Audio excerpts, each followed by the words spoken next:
नमस्कार बच्चों, हम पूर्व में हिंदी वर्णमाला के बारे में पढ़ चुके हैं। वर्णों की माला को वर्णमाला कहते हैं। जब सभी वर्णों को एक साथ व्यवस्थित क्रम में रखा जाता है तो उसे वर्णमाला कहा जाता है। आप देख रहे हैं यहाँ सभी वर्ण एक साथ व्यवस्थित क्रम में रखे हुए हैं। वर्णमाला को दो भागों में बांटा गया है। सबसे पहला होता है स्वर। स्वर संख्या में होते हैं 11। स्वरों की मात्राएं होती हैं और यही मात्राएं हमेशा व्यंजनों पर लगती हैं। व्यंजन बिना स्वर के काम नहीं कर सकते हैं। दूसरा होता है व्यंजन। व्यंजन संख्या में 33 होते हैं। स्वरों की मात्राएं हमेशा व्यंजनों पर लगती हैं और व्यंजनों को उच्चारण के लिए भी स्वर की आवश्यकता होती है। व्यंजनों को उच्चारण के लिए हमेशा अस्वर की आवश्यकता होती है। व्यंजन संख्या में 33 होते हैं। चलिए आइए बच्चों, अब हम हिंदी भाषा की मात्राओं के बारे में पढ़ते हैं। हिंदी भाषाओं की मात्राओं के बारे में आप अपनी पूर्व की कक्षा यूकेजी में भी पढ़ चुके हैं। तो चलिए आइए अब हम फिर से इन मात्राओं को एक बार दोहराते हैं। सबसे पहली हमारी मात्रा है अ। अ की कोई भी मात्रा नहीं होती है। इसे हमेशा व्यंजनों के पीछे उच्चारण के लिए लगाया जाता है, जैसे क प्लस अ क, ख प्लस अ ख। इसी तरह सभी व्यंजनों के पीछे अ स्वर को लगाया जाता है। दूसरी मात्रा है आ। आ की मात्रा होती है एक सीधी खड़ी रेखा, एक सीधा खड़ा डंडा।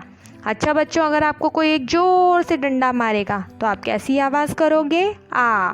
तो आ की मात्रा कैसे होती है? एक सीधी खड़ी रेखा या एक सीधा खड़ा डंडा। अब आती है छोटी ई की मात्रा। छोटी ई की मात्रा लगती है हमेशा आगे से। आपने देखा होगा बच्चों कि हमेशा लाइन में छोटा बच्चा कहाँ लगता है? आगे। जिसकी हाइट कम रहती है वो कहाँ लगता है? आगे। तो उसी तरह छोटी ई की मात्रा कहाँ से लगती है? आगे से। अब है अगली मात्रा बड़ी ई की मात्रा। जब छोटा बच्चा लग गया सबसे आगे तो बड़ा बच्चा कहाँ लगेगा? पीछे। आपकी मैडम भी बोलती होगी जिसकी हाइट सबसे ज़्यादा है वो बच्चा कहाँ लगेगा जाकर? वो बच्चा लगता है सबसे पीछे। तो छोटी ई की मात्रा आगे से और बड़ी ई की मात्रा लगती है वर्णों के पीछे से। अब है छोटे ऊ की मात्रा।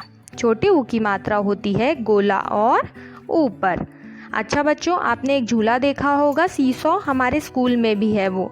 अच्छा, अगर उसमें एक हल्का बच्चा बैठता है और एक भारी बच्चा बैठता है तो हल्का बच्चा कहाँ जाएगा? ऊपर, और जो भारी बच्चा है वो कहाँ आएगा? नीचे। तो हल्का बच्चा है छोटा ऊ और भारी बच्चा है बड़ा ऊ। तो छोटा ऊ की मात्रा होती है ऊपर और बड़े ऊ की मात्रा, जो भारी है बड़ा ऊ, उसकी मात्रा लगती है नीचे। छोटे ऊ की मात्रा गोला और ऊपर और बड़े ऊ की मात्रा गोला और नीचे। अब है री। री की मात्रा है आधा सर्कल, जो लगता है पैरों के नीचे। इसे कहा जाता है पदेन। पदेन इसलिए कहा जाता है क्योंकि यह वर्णों के कहाँ लगता है? पैरों में। आप देख रहे हो कि वह कहाँ लगा हुआ है? क के पैरों में। अगली मात्रा है हमारी ए। ए की मात्रा होती है एक मात्रा, जो लगती है ऊपर। आपको मैं एक छोटी सी कहानी सुनाती हूँ इसके पीछे। ए और ए दो बहनें थीं। ए जो थी वो अपने बाल बिल्कुल भी ठीक से नहीं बांधती थी और जो ए थी वो बहुत अच्छे से अपने बाल बांधती थी। तो ए की मम्मी उसको जल्दी से पकड़ती थी और उसकी एक चोटी कर देती थी, लेकिन ए बहुत अच्छी थी, उसकी हमेशा दो चोटियाँ होती थी। तो ए की मात्रा कहाँ लगती है? ऊपर, एक मात्रा, क्योंकि उसकी मम्मी उसकी कितनी चोटी करती थी? एक। और आई की कितनी चोटियाँ होती थी? दो। तो ए की एक मात्रा और आई की दो मात्रा। अब है ओ की मात्रा। ओ की मात्रा होती है डंडा और एक मात्रा, जैसे क प्लस ओ को, ख प्लस ओ खो, प प्लस ओ पो, ग प्लस ओ गो। औ की मात्रा।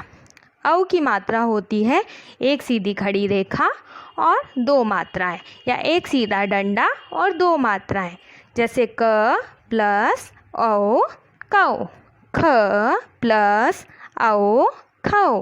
ग प्लस औ गौ। अब है अम। अम की मात्रा होती है एक छोटी सी बिंदी। अम का उच्चारण हमेशा नाक से होता है। हम इसे न की बिंदी भी कहते हैं। जैसे क प्लस अम कम, ख प्लस अम खम। अगली मात्रा हमारी आती है अह। अह जो है हमारी अंतिम मात्रा है और यह सभी वर्णों के पीछे लगती है। कभी कभी यह कुछ शब्दों में बीच में भी लगती है। तो अह की हमेशा 2 बिंदियाँ होती है, जैसे क प्लस अह कह। अच्छा बच्चों, मैं आशा करती हूँ कि आपको मात्राएं अच्छे से